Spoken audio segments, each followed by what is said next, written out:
شیر از همه کلانترین حیوان شکار کننده می باشد. از بین حیوان ها به شیر مانندترین فقط تنها پلنگ می باشد. وزن‌ترین آنها 200-250 کیلوگرم می باشد. درازی آنها 2.9 متر، بلندی آنها 1.2 متر تشکیل می کند. مویهای اینها می باید از 2 سالگی از تپه سر تا کوکرکشان. مویهای اینها عوض می شود. همچون که پیر که شدن مویهای اینها تغییر می یابد، یعنی که سیاه شده می آید. فرقیت مادیان ها از نرینه ها. فرقیت مادیان ها باشد اگر آنها گروه می گردند، اگر که گروهی آنها از خیش تواری خود تشکیل یافته باشد، بیگانه باشند اگر از گروهی خودشان رانده می کنند. نرینه ها زیاده از 2 تا می باشند اگر که آنها برادر باشند. اگر و تولد کنی آنها در 1 سال 4 تا 5 تا تشکیل می کند و حرکت آنها خیلی بلند می باشد در مسافه کوتاه. خوراک آنها اساساً حیوان های شیرخورنده می باشد. هنگام حمله کردن به شیرخورندگان خیلی نزدیک میشن تا که در مسافه کوتاه در دست بیارند. در اینجا ما می بینیم که گوساله نوزاییده شده را شیران باشند آهسته به حمله شروع میکنند. به خاطر آن است که این گاو نو تولد کرده شده است، کودک خود را تنها گذاشته نمیماند. با این سبب از پاده دورند. شیران حمله را شروع کردند. در اینجا بیچاره گاو یگان شانس نداشت برای زنده ماندن.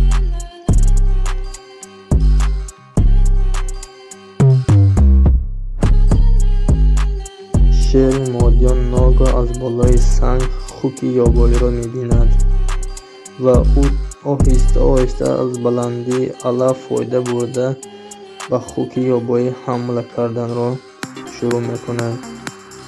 در اینجا خوک بسیار هستند، لیکن یکی آنها را به آسانی حمله کرده و خانه خودش به نزد فرزندانش برد.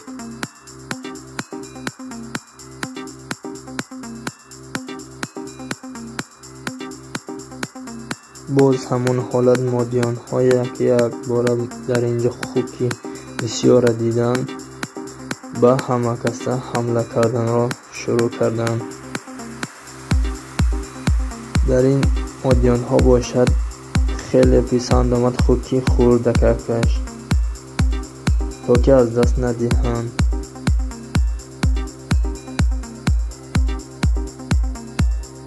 پیش از خودن بازی کردن را شروع کردند.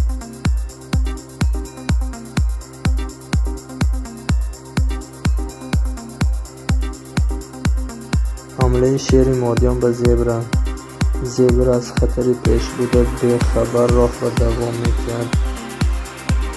این مادیان باشند ناگاه حمله را شروع میکنند. حمله او بی‌فایده نبود، لیکن زبر را از دست دادنی هم نیستند.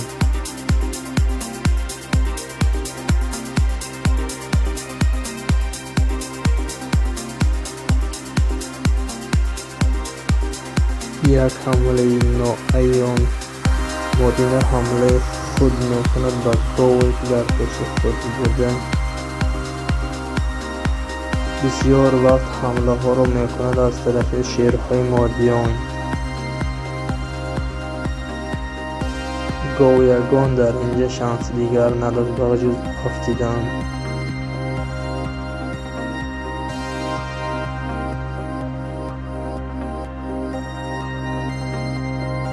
حمله شیر به برزگاوها. برزگاوها میبینند که در پیش خطر است، یعنی که شیر از توده خودشان استفاده برده شیر را ترساندنی و ناگاه شیر باشد حمله را شروع کرد. برزگاوها هر 4 طرف چید شدند. یکی از آنها در قفا ماند. شیر باشد از تک در آمد از گلوی خونها محکم گرفتی تا که نفس نگیرد.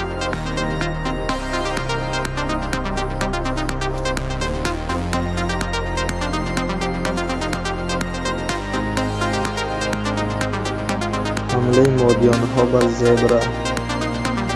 زبر از خطر خود ناخبر و پیش میرفت. ناگاه توده شیران به حمله شروع کردند.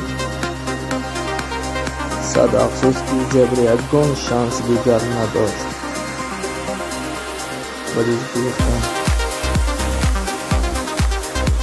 توده آهوگان دو نفر شیر و آهو حمله کردن. آهوها باشند از خطری در پیش بوده بی خبر به پیش رفتن را دوام میدهند.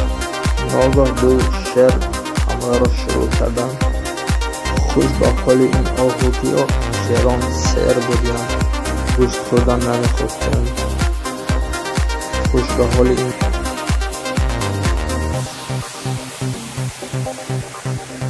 حمله گروهی شیران به زرافه.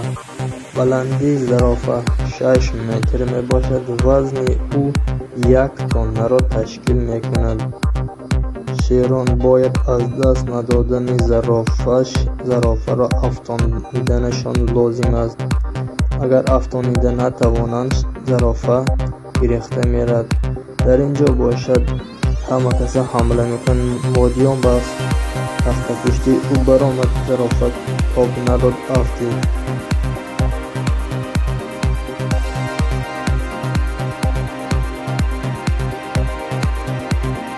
حمله مادیان به آهی خوردکک. آهی خوردکک از خطر خود بیخبر ماند.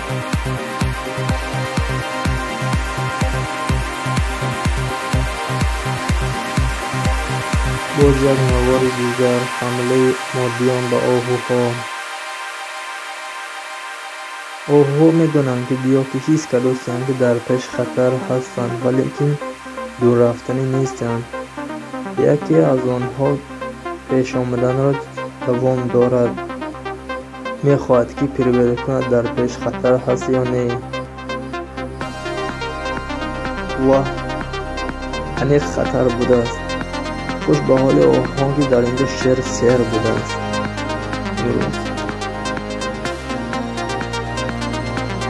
حمله شیر به تمساح.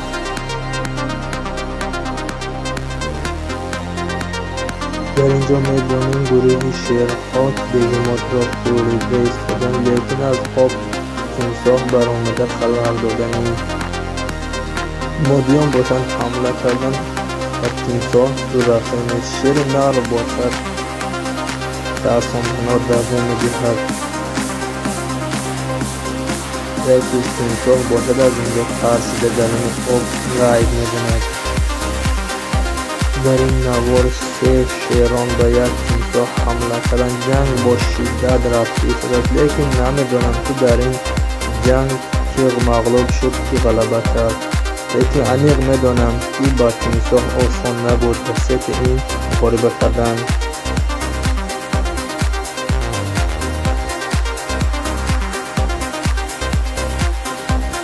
در اینجا می‌بینیم گوسفند نوزاییده شده را.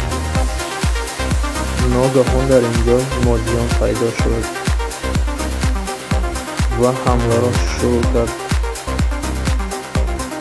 می‌دانیم که در اینجا گاو یگان شانس ندارد و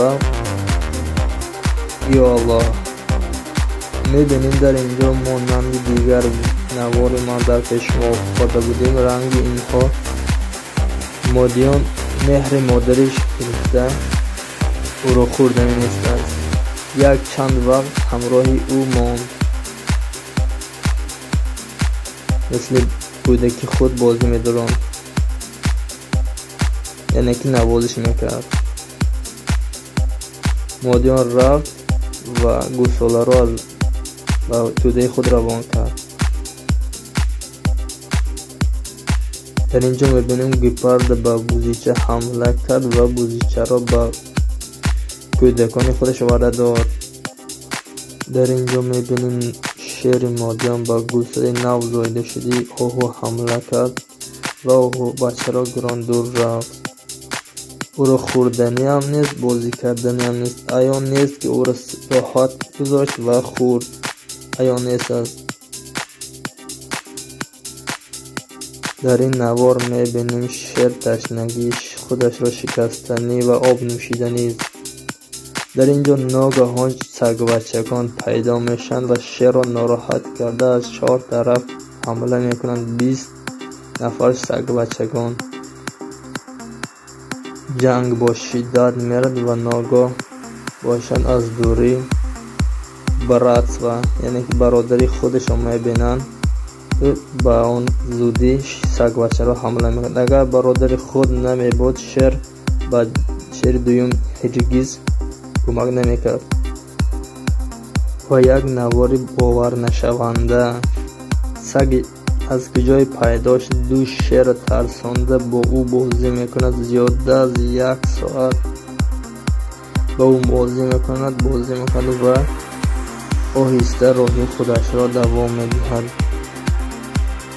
شیران را غم نداده.